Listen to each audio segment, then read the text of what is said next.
All right. All right. Where to now? Let's go talk to the sheriff. All right, let's do it. And remember from earlier that the constable and the jails are down in here. Down where? Ping again? Okay. You got that, All right. Stanch? Yeah. You ready to roll? I'm ready. All right. So let's just montage the montage till arriving.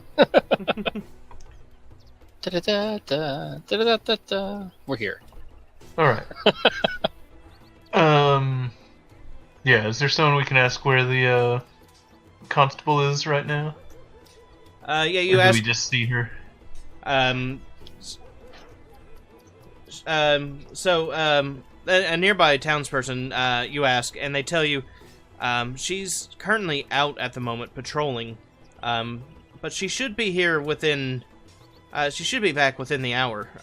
You can either go look for her, or, you can wait for her in her office, probably. Well, I wonder, we could probably find out some information from the others working there while we wait for her. What do you think? All right. Yeah, that's fine. Does she have like a deputy here? It says, yes, her deputy, she has there are few officers, but second in command, I think, should still be in there. Okay. Do you have his name by chance? His name would be Gorb. Gorb. That's unfortunate for him. Sounds like an orc.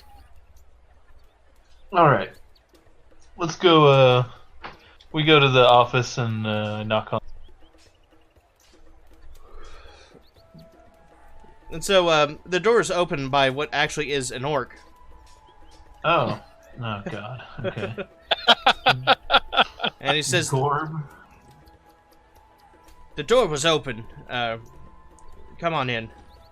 Real sorry. You know you're an orc and stuff, so thought I'd just. Anyways, Gorb, I assume. He says, yes. And he walks back and he goes sits at a desk that sits in the corner of the room. There's probably about 6 desks in the room, and there is a door on the back wall. That on the door is engraved the word Cleo, town constable. All right. We hear Cleo's out. Any idea when she'll be back? We were told about an hour. He says, yeah, that'd be about accurate. She's on her daily patrol. She left a couple hours ago. Unless she ran into trouble, she should be back in under an hour. Is she likely to run into trouble? He says, in town, thankfully, no. This place stays pretty calm for the most part. Well, tell that to the adventurers who've been kidnapped in broad daylight.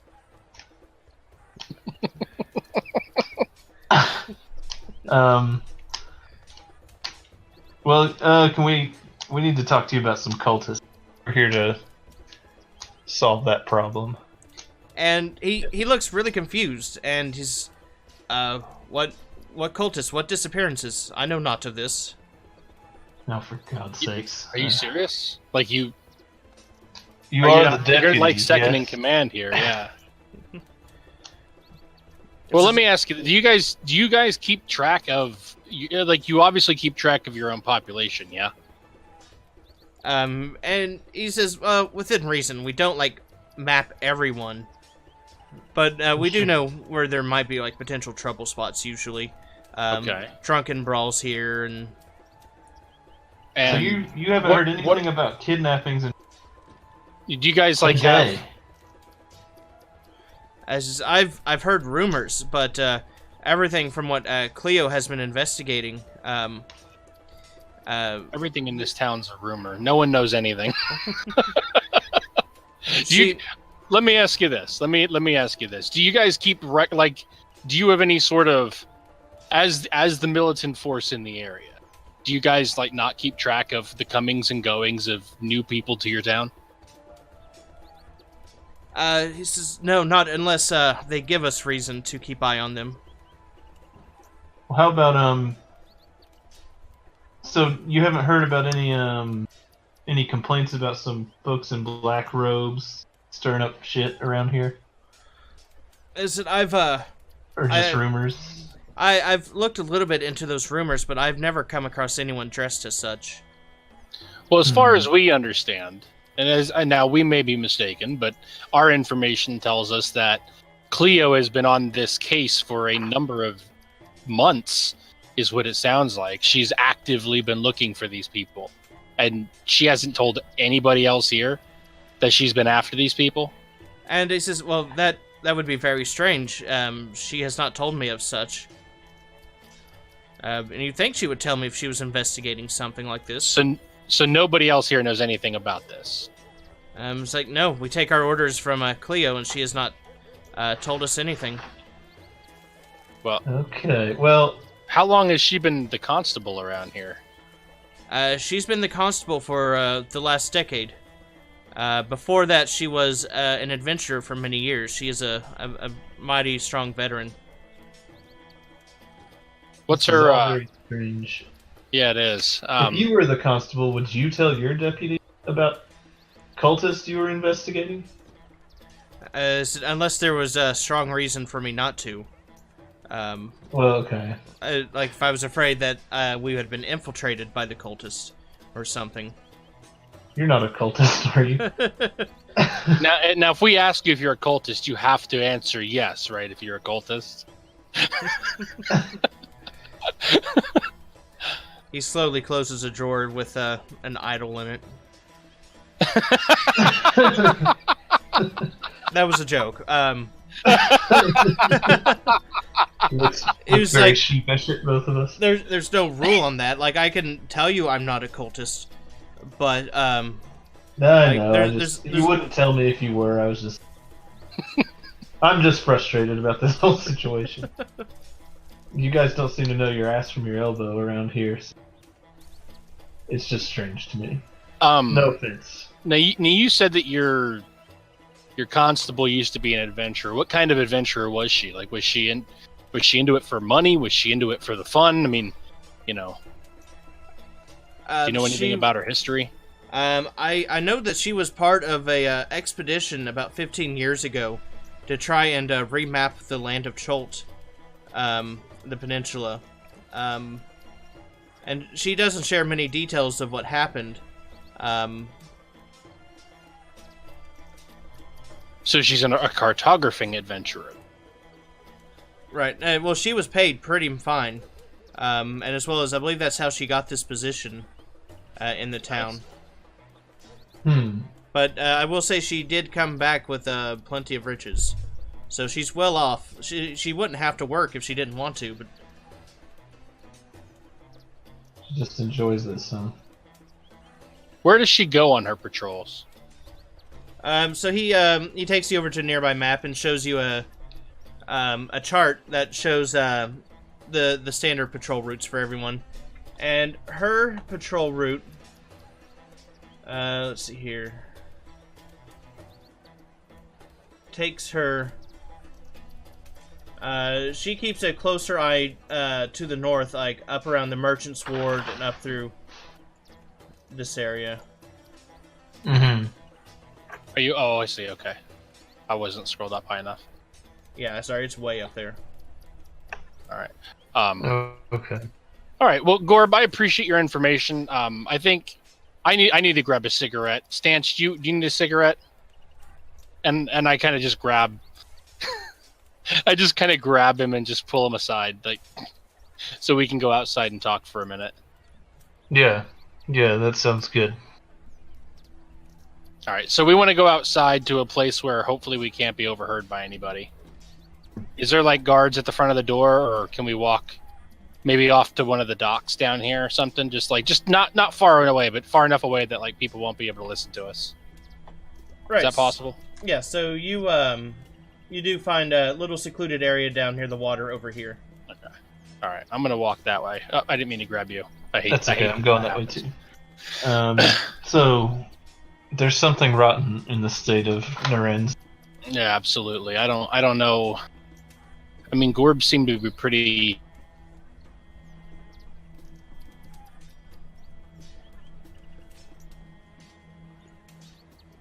So now we gotta I don't think I've known any trustworthy orcs in my life. Yeah, that makes two of us. He's probably in there blabbing right now about all his cultist buddies. Force. You know, the cultists working with the police of the area would certainly explain why they'd be able to get around, do what they're doing, and be able to basically take care of whatever, any adventures. I don't believe for a second that they don't keep track of the comings and goings. Now, we were teleported here, so there's a good chance that there's no actual records, but if someone comes across on a boat, I'd imagine they'd have to at least write down their name and their reason for visiting. Like census office or something. I want to look around we're at the docks. Is there any sort of like an office that might be something this looks like the two sets of docks. I assume most people would come in through the main one over at the... Is there a main one? Let me zoom out here. Yeah, up near the merchants. Oh, that's true. Like a big dock. Yeah. This looks more like a shitty dock. I think, these guys, these cops have to be in on it. How else do you kidnap people in the middle of the day than if you're a cop and you say, hey, I need you to come with me for a minute? That's true. That is true. You could lead someone straight off the path without even... And that's why Syndra hasn't... So, I guess me mostly just fucked up and we've just ruined our whole plan, so now they're totally know that what's going on. Right. Well, actually, if they're on to us, we're going to find them eventually, so... We need to go find this Cleo, because now she might be in as well. Unless he's just leading us. Do you think she would know? If she was friends with Syndra, I'm wondering, would it make sense that she's in on it? If she has no reason to... I'm starting to think maybe she doesn't. But everybody else does. I think Gorb totally does. He was like the most friendliest and forthcoming orc I've ever come across. Right. I don't buy it. Not for a second. So I think he's going to make a move against her. He'll have to now that he knows that she knows. That's why she hasn't told him, because she knows that him and at least some of the other police are in on. We really messed this up. Yes, I think so. Genjo doesn't laugh when he says that. Only I did. I take a swig out of my flask and offer it to Genjo to see if he wants any. But... Yeah, I'll take a quick sip. As we're talking, I guess we passed that back and forth. All right. Well, did he even tell us the right way of where she's going, or is he springing a trap for us up there? Like, we don't even know to trust if that's where her actual route is. Right. Is there...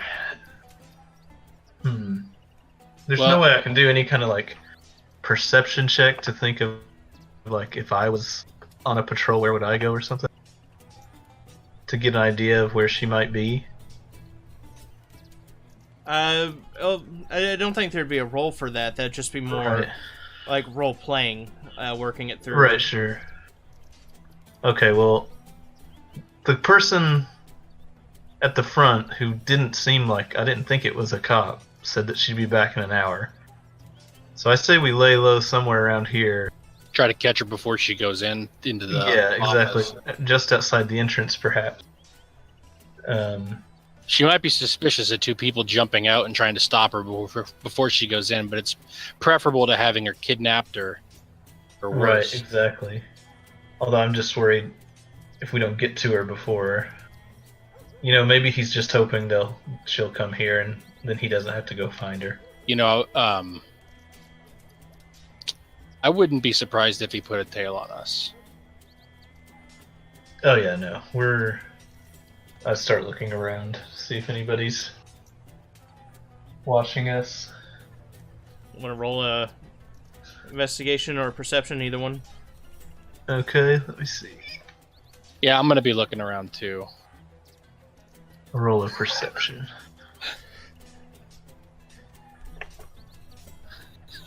I don't see anything. All right, You almost thought you went blind for a second.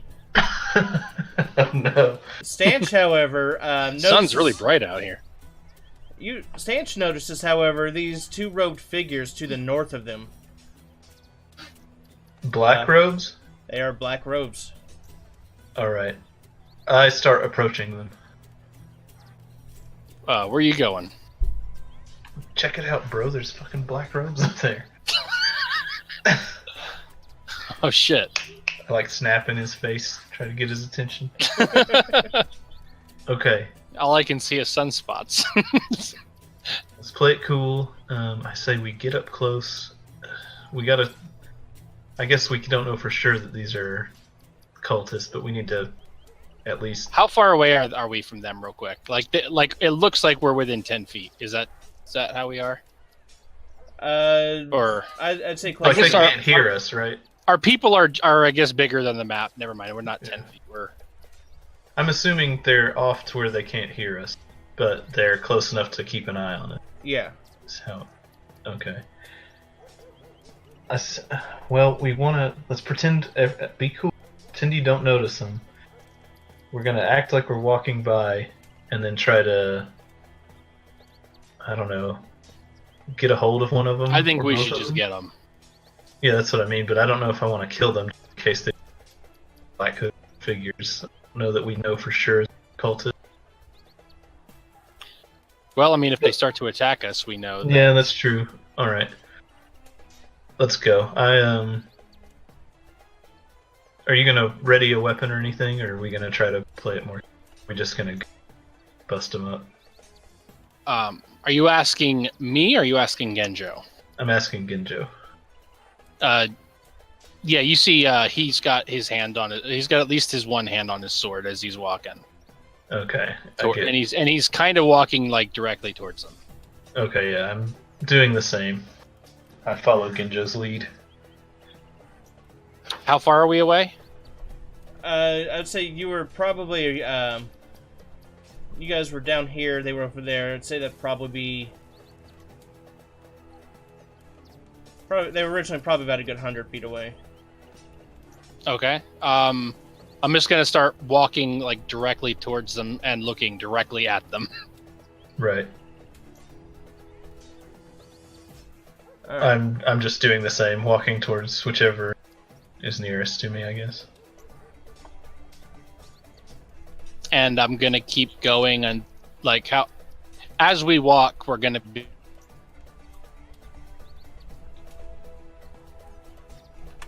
Are they gonna do anything? Yes, they are. Give me 1 second. I'm pulling up. Okay.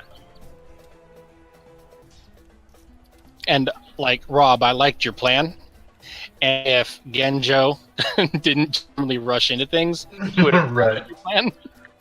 No, yeah. I figured. I was like, okay, but you know, I'm just gonna do what you're doing. There's no point in me playing it cool if you're just gonna go bust ass on these guys. All right, so I'm not exactly running at them. I'm not gonna like start running until I'm within 30 feet of them, unless they do something before that. So they see you approaching them. As you approach, you see them both pull out a dagger. Oh shit! They did it. They did it. I pull out my hammer and shield. Yep. I'm drawing all three weapons and bursting into full speed. Going to go after. Is the size difference? Is that on purpose, or is that just like, is one of them significantly larger than the other? Is it like a gnome and a human, or like a ogre and like, or do they both look the same size? They both look the same size. Okay. Okay. I'm like, fuck, and just start running towards the one that he... Alright, I'm going to roll initiative here. Remember to click on your portrait before you click the initiative button. Oh, yeah. Do you click the initiative button on your sheet. On my sheet. Okay. Oh, right. Shit. It went away. So highlight yourself, then click the initiative button. Right. Oh, it looks like Tobin's still in the fight. But yeah, so I'm gonna pull out all three of my weapons and then start running towards this guy.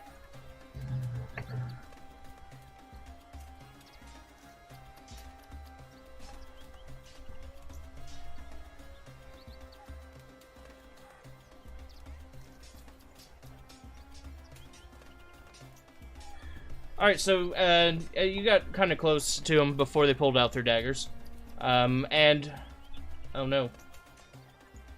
Oh, there we go. I closed my turn order. So the cultist there on the left approaches you quickly, Kinjo, and his hand begins to glow, and he lunges to hit you with it. Oh shit! So he's intercepting me on my path to the other one. Yeah. Right on. And that would be... Bring it on, you hooded freaks.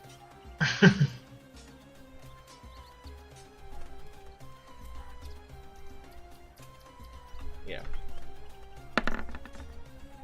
As he stands on my head. Oof. Ooh, okay.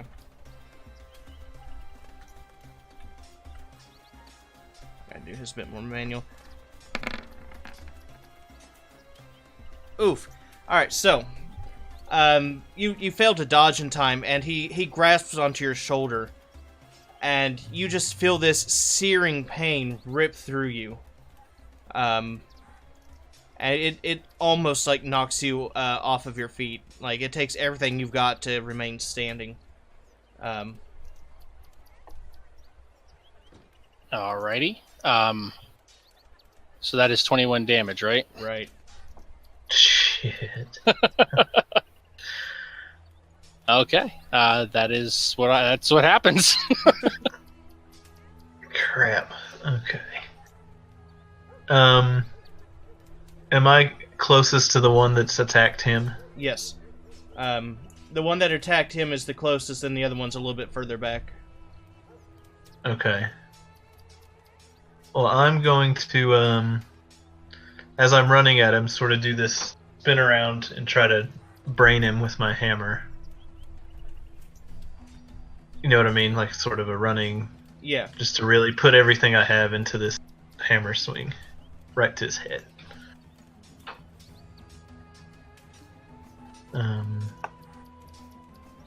Remind me what I need to roll to do that. Did we also determine that he could shield bash as a bonus action? I can't remember if you had said that, yes or no to that. I will definitely do that. Because like that would be like an offhand attack. Let's see here. Because like for me, with my 3 weapons, I have my main attack is my main hand, my bonus attack is my offhand, and then because of the dual wielder feat, I get a second swing with my offhand, which we are translating into the swing with the one in my mouth. Let's see here.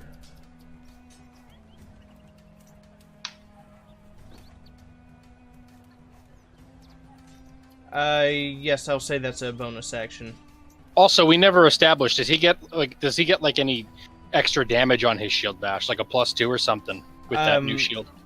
Yes, it is it's an additional 1d4 damage.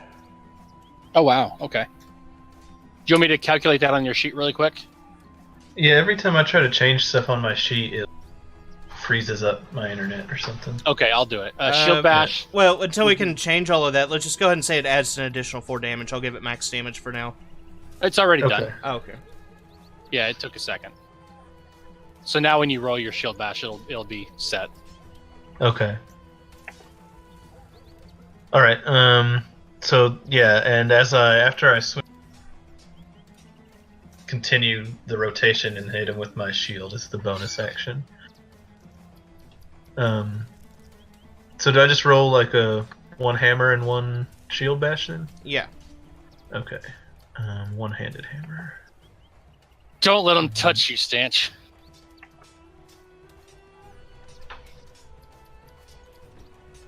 So he just kind of he sidesteps, and both of your attacks just miss. Fuck. Okay. But like just barely, like he just barely manages to get out of the way. Okay. Ah! All right. Well, snap. These guys are some big old boys.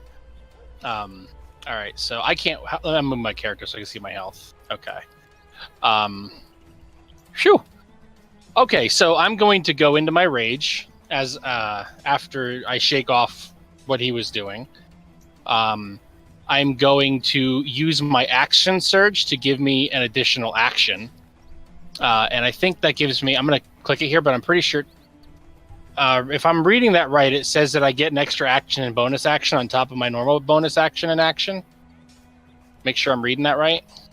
Take one additional action on top of your regular action and a possible bonus action. Use it once per short or long rest. Yeah, so an extra action which you could use as an attack or whatever. Okay, so I don't get an extra bonus action as well, though. Just an extra action. It says a possible bonus. It says possible bonus action. It's going to depend on how you want to play this out. Okay, so basically what I want to do is I want to swing at him 3 times, which is my normal attack. I want to use, then I want to swing one more time with one of my main weapons, and then use my bonus action to do a second wind. Yeah, I'll allow that. Okay. All right, so let me just roll second wind to get that out of the way. That's 1d10 plus 1. So let me roll that out of the way. 1d10 plus 1. Oh my god! Oh no. Plus 2 hit points. Jeez. All right. I'll try to help you out on the next turn. Yeah, I before I kind of got that surge that you saw, before I jump into my attacks. Before that, you saw that I was, while not bleeding, I looked pretty winded. All right, so now I'm going to do my swings, which would be boop, boop, boop, and then another right-handed swing. Whoa! Oof. Damn. Okay, so this guy is getting all of that. Right, and 2 of those were natural 20s, too. So does he get hit with the 17? Yeah, every single one of those hit. Okay, so here's the 17's damage. Here's the 20's damage. Here's the first 24. Here's the second 24. And then I need to roll 2 more d8s. I'll just roll those together. Plus, let's see, /roll 2d8. Oh, that works. /roll 2d8. And he takes all that damage. He's dead. Maybe not. So it's 16, that's 20, that's 30, that's 40, 56, 60, 64 damage to him. That is ridiculous. Alright, so...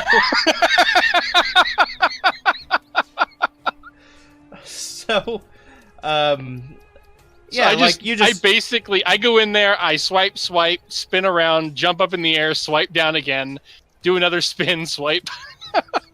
So yeah, like you shred him, and he stumbles back a step or 2, and as he drops to the ground and as he's dying, his body starts glowing like bright red, and it just explodes in this like little fiery, this fire explosion as hot viscera is flung at you.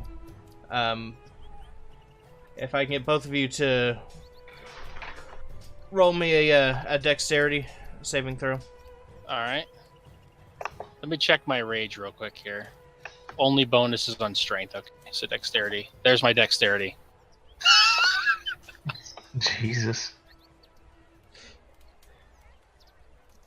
17. Okay, you both managed to duck out of the way as this molten hot viscera just flies past you. All right, I'm gonna point my sword at the other guy and say, "You're next." And then, considering I haven't moved yet, I'm gonna run over to him. I can't attack him yet, but I'm running over to him. If he's within 30 feet. Yeah, he was like you just barely reach him. All right, so his hand goes glowy as well.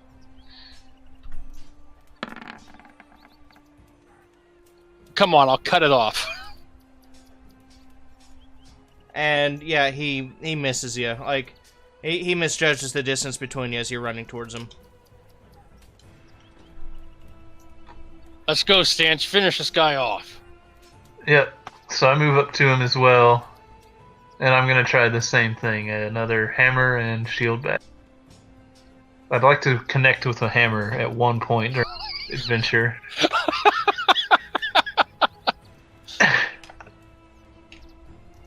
Very nice. Oh, they both connect. Okay.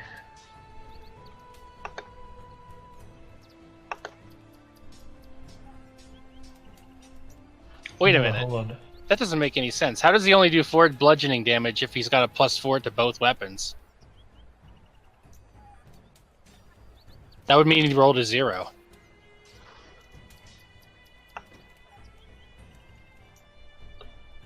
Am I wrong? I'm gonna check, make sure that your macro is working right. I'm trying to load it up and it's freezing on me.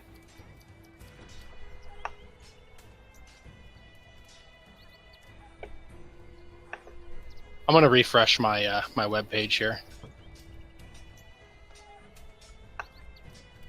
because he should be doing a number +4 with his hammer swing, right? This says rolling 1d8 plus 2 strength equals 2 plus 2. But Yeah. it doesn't say anything about +4. Oh. Well, for some reason, if you look at the roll, though, it says 2012, and under it says +4. Yeah. That's they where I both was do. getting it from. What Okay. does that mean? I don't know. Because it says attack +4 on the Yeah, it's Well- like on my attacks thing. So, yeah, you're doing 2 damage. Let me check this here. Because you're doing your 2 strength, right? That's getting added to your damage. Right. And then your proficiency is another 2. So, yeah, you should be +4 on your... So your strength plus proficiency should be a +4 on everything that you roll. That's so weird. I see strength and then it says +0 on it on the Plus when you pull up proficient. that. So it looks like the check mark for proficiency is not... Oh, that's for attack. So for damage, it's strength +2. That 2 is not there. Are we doing that right, Meltdown? Because if he's proficient, he gets 2, and if he's... yeah, he should be getting that proficient. There we go. That should fix Okay, it. I just fixed it there So for you. we'll add an additional 2 to his damage. Okay. We never actually had you connect with anything before, so we kind of ran into this issue before. Exactly. I'm fixing your battle axe too, because that's also not right. Your shield Okay. bash, your dagger. I think Right. everything else is sorted. So you look good. those two attacks should each get, so it should actually be a 6 and a 12. Is that right? Yeah. Okay, gotcha.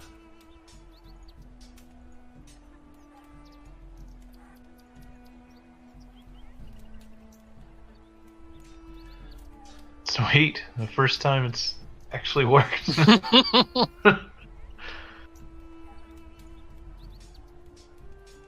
And I say, meet my hammer. And then as I shield bash, I say, meet my other hammer. And then say, you've been hammered. When I hammer him. Then I look at you sort of ashamed for not having a good line to say.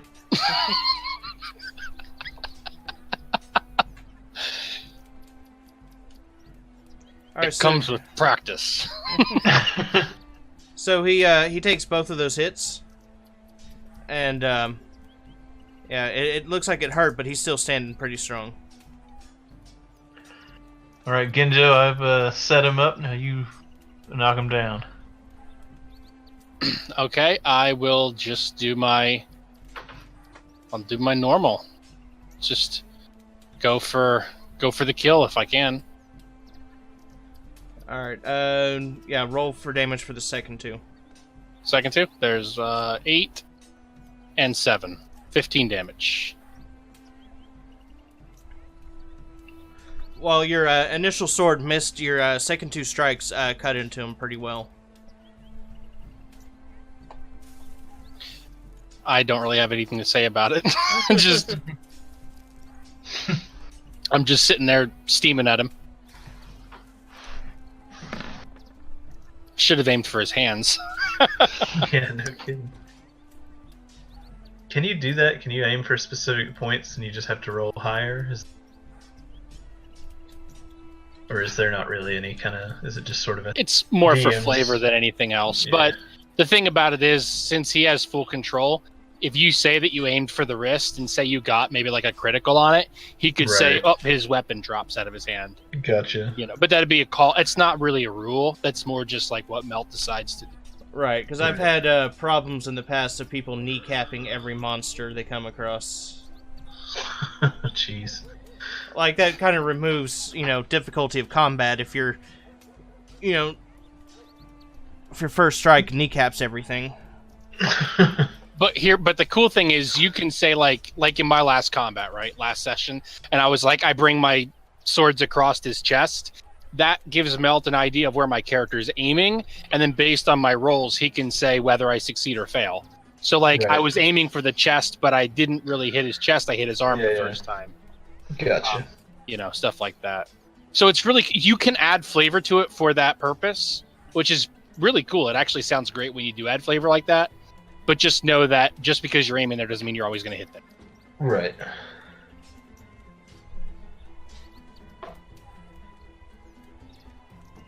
So whose turn did that guy not go? No, get a turn. He did a glowy hand lunge at Ginjo and missed. Okay. You bring a dagger to a fight and refuse to use it. I will drop another hammer on his ass. You're aiming for his rumpus. Do I get as many bonus actions as I want when doing this? When fighting? One bonus action, one action. Per turn, yeah. Okay. Well, and I'll do that and follow up with... Go ahead. And if you have a reaction skill, you get one reaction. Okay. Well, that's no good. Alright, so you attack with your hammer, but the heat of the combat, you've been sweating, and it goes flying out of your hand. It misses the fanatic and lands behind him, probably further back here. Great. But you follow up with try to shield bash him, but being offhand because you just lost your hammer, you miss as well. Fuck. Getting critical ones sucks. Okay, so I am going to... I don't have any of my... I gotta level up again. That's what I gotta do. So I am going to attempt to aim for the cultist's hand that keeps glowing, as obviously that is the most... that is definitely the biggest threat, not his knife. So that's what I'm going to go after. And I'm going to attempt to kind of diagonally cut at his wrists. You know what I mean? Just go for his wrists. Okay, so only your middle one hits. Okay. 11.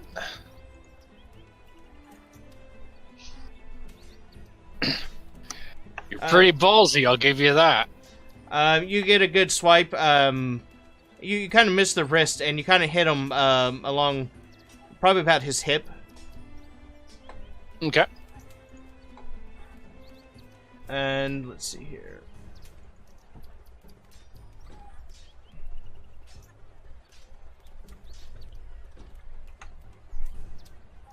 Let's see here. I'm going to say, Stanch, we need to keep this one alive. Oh, okay. Alright, so... his hand begins to glow again, but instead of... and he begins chanting, but instead of lunging at you this time... let's see here. I need you to throw me a wisdom saving throw.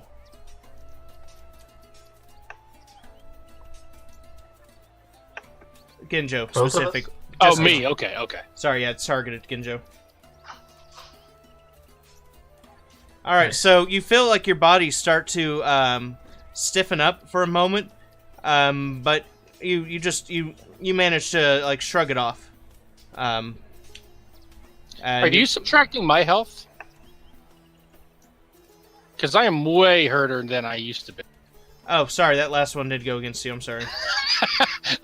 You do that so often. You just like sneak attack me or something. I can't remember how much damage I was at before that. Add 11. Plus 11, okay. Yeah, because it was just that last attack. There. Okay, there we go. You guys are rolling high today. Oof. Yeah. I don't know about that. Kind of. Yeah, I don't really know. Well, one of us rolling doesn't even high. have a weapon anymore. And I've missed more than I hit so far, even though I got 2 crits.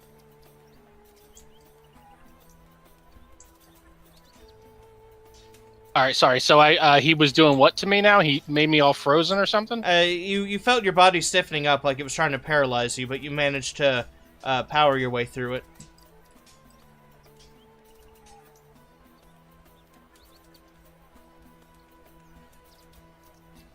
Alrighty.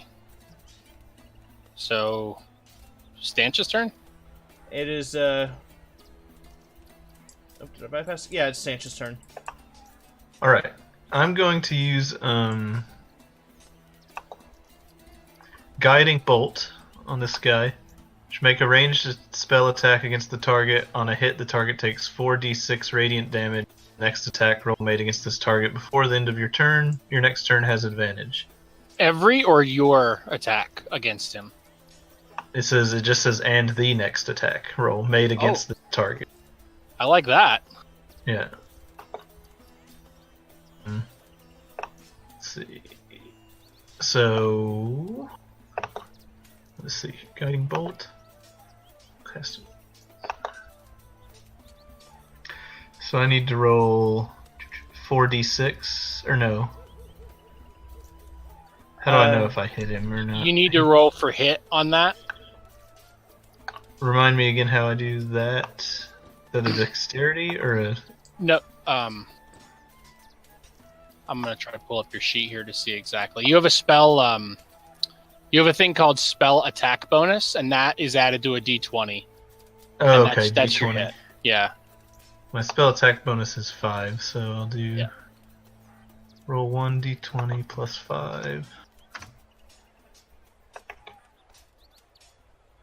Alright, it hits. Critical! Or no, it's not a critical. I saw Okay. It looks green to me for some reason. That 12 does. Yeah, it kind of does. It's weird. It must be the background of red or something that's throwing it out. Okay, and then now I need to do 4d6s, I guess? Right. 4. Oh, I wonder if he has like a weakness to radiant damage if he's like spewing acid and god of death and all that.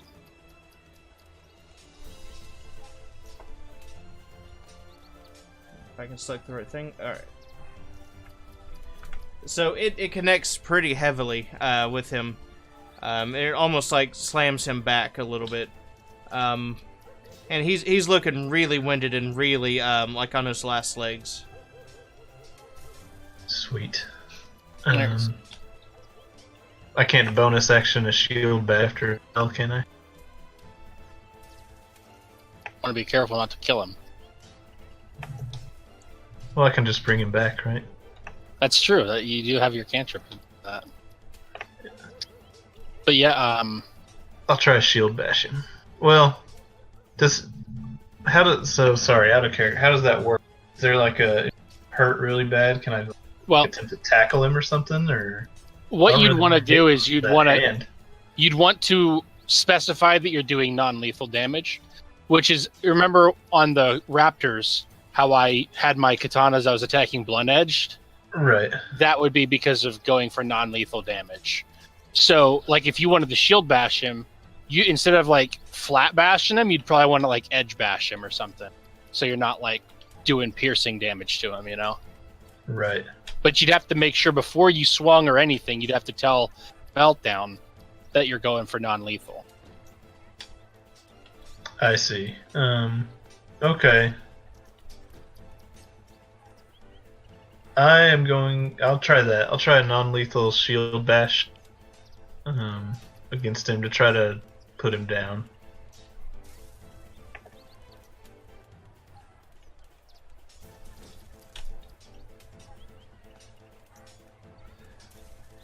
All right, it hits.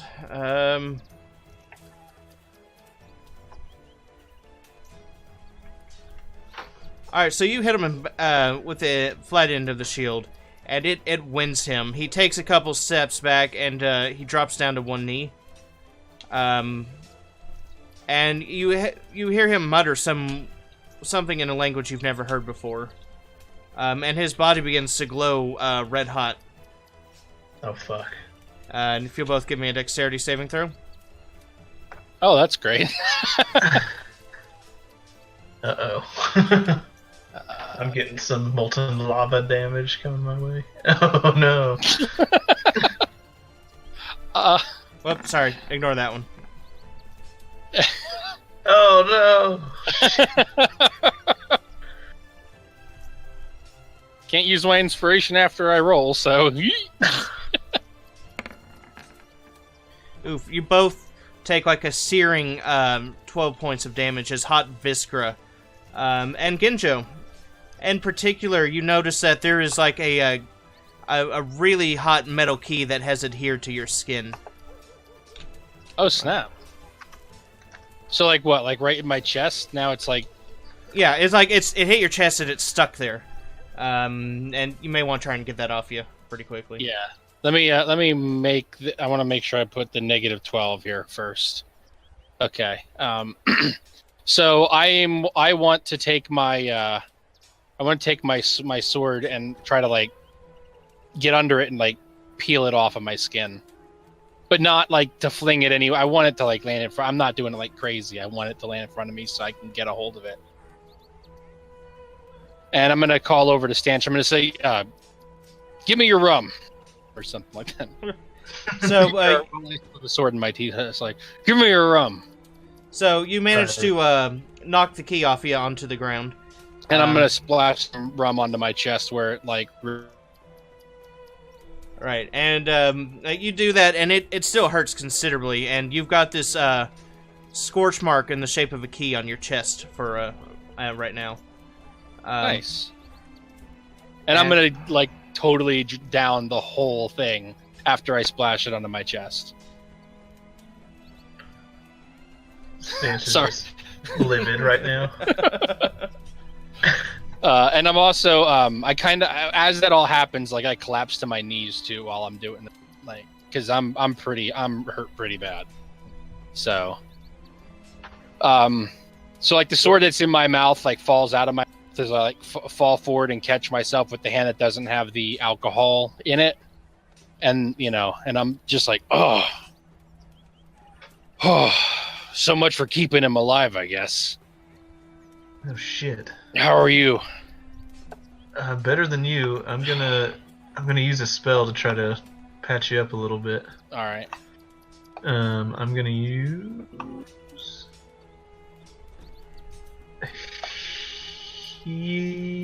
Cure Wounds, which is always prepped. What level am I? Oh, level 2, I guess. Yes. Yeah. Is that what that means by cast at what level? This is my level, not the spell's level? It depends on what spell slot you're burning with it. Click the little chat bubble so it pops up. Right. So we can all see it, and then we'll be able to help you out better. Okay.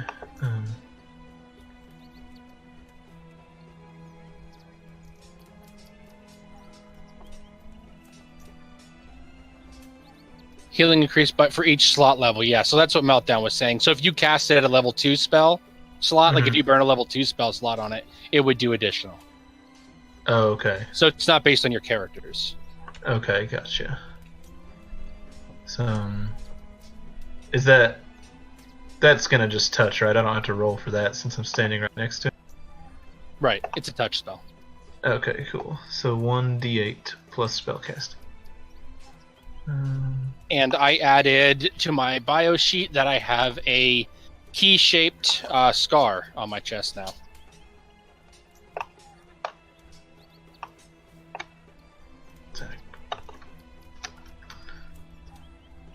Sorry. There we go. You're good. Ooh, that's nice.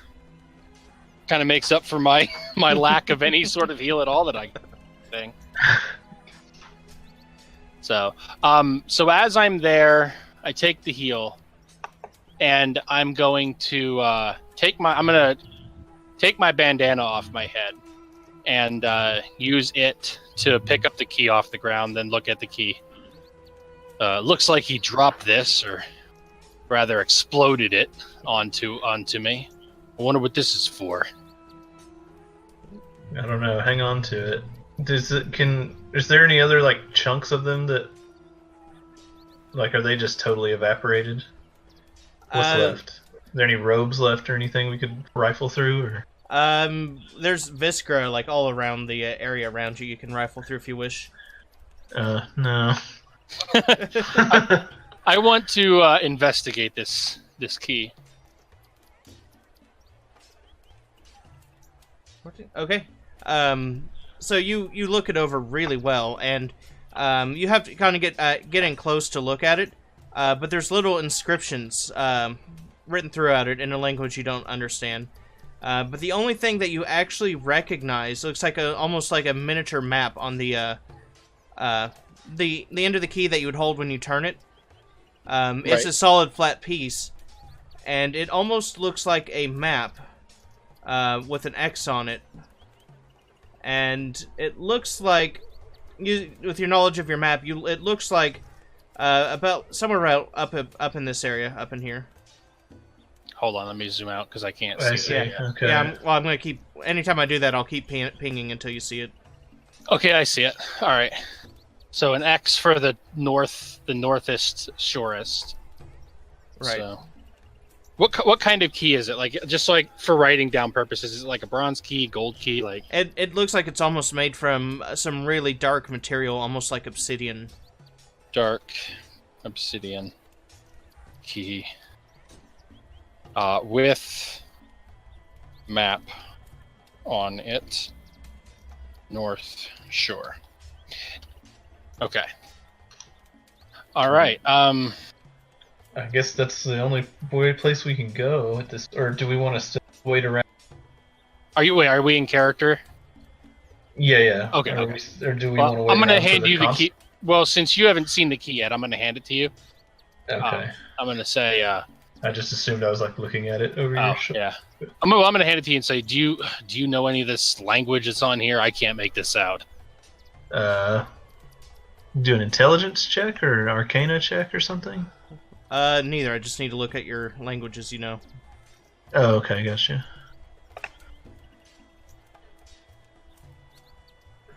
I know, what was it? Elvish, Dwarvish, Gnomish, and I know 4 of them in common, I think.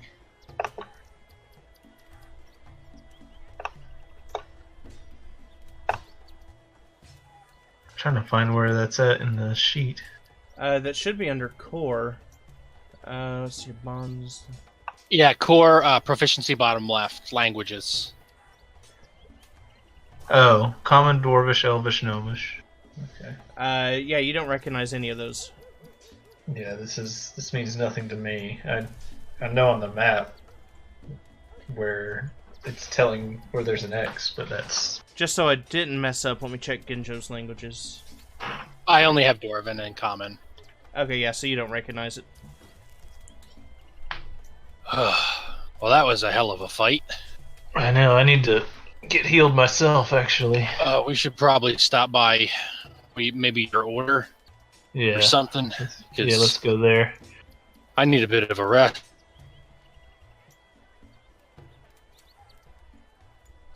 Alright, so you Did guys... not expect that bad of a fight off of these guys. They look like wimps from a glance. No wonder they kidnap people in broad daylight. I wouldn't fuck with these guys if they were messing around. We still got to deal with this con.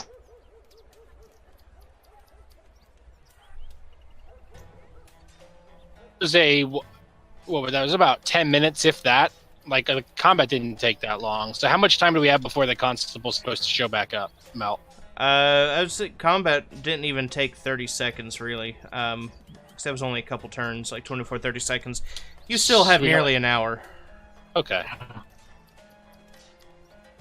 To his place, get healed, and get back in an hour? Yeah. Okay. Right. Well, if we can get back here in less than an hour, I say we do that. Okay, yeah, let's go. I've got an idea also. Let's get to the church. Alright. So lead us back up there. I'm going to stand up and wipe off whatever blood might be on my swords on my pants and then follow him. Oh, wait. I grabbed my hammer on the way up, too.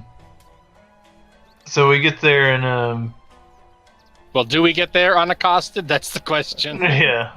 Yeah, if we get there. You're very cautious as you travel through the city, and you're not stopped by anyone. I get the, is the, father around that runs the church? Yes, he is. He is, always maintaining the chapel. Okay, so I want to talk to him for a moment. Father, we're, like, doing pretty bad here. We just got attacked by, some real trouble, and we think the constable might be in danger as well. I was wondering if you had a brother wait outside the church and alert us if she walks by, because we need to speak with her immediately, desperately. But we're in no condition to pursue or try to find her right now either. And he says, yes, I can do that. He walks over to the side to one of the other priests praying, and has him go stand outside and keep an eye out for the constable. And meanwhile, him and one other come to you guys and tend to your wounds. Appreciate it. And I say a prayer to Moradin. Does that mean we're at full health? Yeah, they bring you back to full health, and you guys are here for a while. It's going to count as a short rest.